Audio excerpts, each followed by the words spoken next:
Thank you for having me and for letting me use your bathroom. I have to say, for an Ivy League, very reasonably priced tampons. And the logo and the Latin motto that are, printed on the outside, very classy. So thank you for having me. From the Diary of Jennifer Rotman, March 29th, 1922. What you are about to read is the true story of the events that led to my incarceration in this so-called asylum. The police are too dim to comprehend what actually happened, my doctors too narrow-minded, and my former friends and colleagues too invested in what pitiful shreds remain of my reputation. But someone must share this curse of knowledge, and so I commit the truth to these pages. On a clear afternoon in late November, my good friend Professor Wingate Peaslee called upon me in a most excitable state. "Jenny," he panted, as he nearly slammed my office door behind him. "I've come upon something grand. It will change everything." I begged him to sit and called my secretary to take his coat and bring him a mug of souchong. Once she had closed the door primly behind her, Professor Peaslee continued. "We'll be able to see it, everything, for the first time, see inside their minds, inside their very souls." I chuckled sweetly. "Wingate, you're a psychologist. Surely that has always been your goal." No, you don't understand. I mean literally see. With our eyes, and not only that, but to hear, to smell, to taste, to feel, to experience everything they experience, to inhabit their world." I did not need to ask him about the they to which he referred. As a tenured professor of abnormal psychology, he had made the study and treatment of homosexuals his life's work. But what was this poppycock about inhabiting their world? Surely the homosexual inhabits the same world that we do. If only I had clutched this naive assumption and held on for dear life. Perhaps then my mind would still be whole, and I would sleep peacefully. Instead, I pressed him. "It all began a fortnight ago. I was at the library searching for Duchamp's translation of the Sumerian graffiti found in the ruined homosexual bathhouses of Lagash."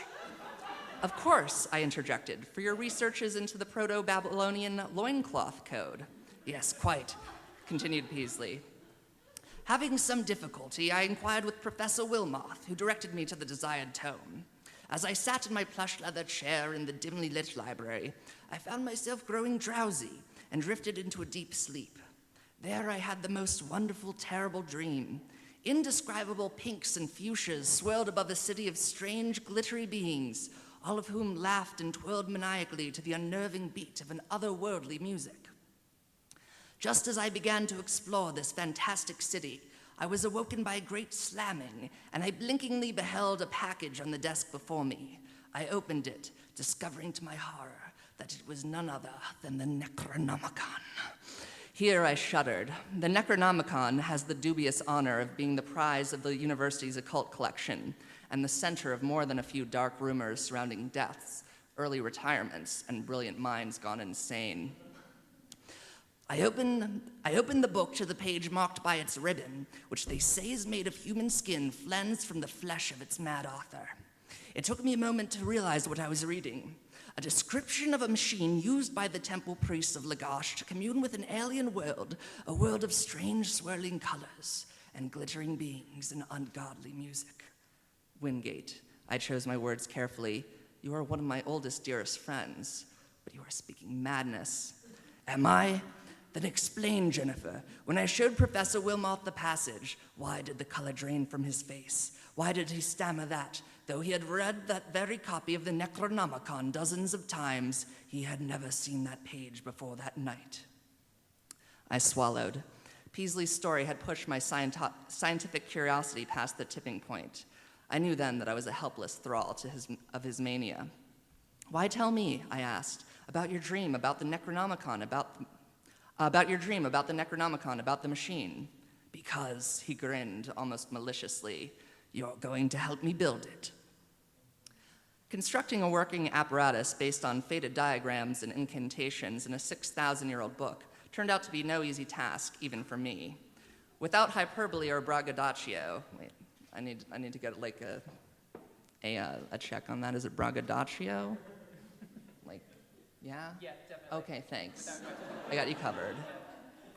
Posthumously, braggadocio. Without hyperbole or braggadocio, I can say that I am the most talented engineer, mechanical or electrical, at the university. Unfortunately, the title on the bronze placard outside my office is less impressive. Jennifer Rotman, Associate Professor, Engineering. To be sure, my career has been hindered by my gender. A woman with mathematical and mechanical expertise is a rare bird in the halls of higher learning, and there are those that would see her caged. Even more of an impeding, like I have to say penis now just like a few times to not say impedance. Impedance, just, penis, it just sounds like it. However, were the dogged rumors surrounding my former laboratory assistant, Joanna Freiberg. When I was granted my professorship, Joanna was my first and only choice for an assistant. A mechanical genius with almost supernatural dexterity, her attention to detail and inspiring work ethic were matched only by her beauty and her grace. As partners, we had a chemistry that made the long hours of study and experimentation glide by like the silken ripples of her lab coat. But our prodigious output and hours of intimacy did not go unnoticed. Friends told me of murmurings of a homosexual affair. I ignored these, dismissing them as professional jealousy, until I found myself occupied with impure thoughts of Joanna, her lithe figure, snow-white skin, dark eyes, and the full curly locks that cascaded down her neck. It was when I found myself almost kissing that perfect neck that I first sought out Professor Peaslee. Wingate assured me that my urges were a fairly common form of hysteria experienced by unmarried women in stressful occupations. The cure was simple: dismiss Joanna and redirect my lustful energies to my work. Sure enough, with the object of temptation removed from my sight, the urges more or less disappeared. Occasionally, I caught myself pining after one of the undergraduate co-eds, but a shake of my head, a sip of black coffee, and a flip through the latest journals were enough to purify myself. I did not speak, you know how that is. You're all at Barnard. You got aroused, you read some journals, it's all good. I did not spare Joanna a second thought until Peaslee approached me about his terrible machine. From the outset, it was clear I would need a proper assistant. Wingate wouldn't do. He was a psychologist, not an engineer, with a poor constitution to boot.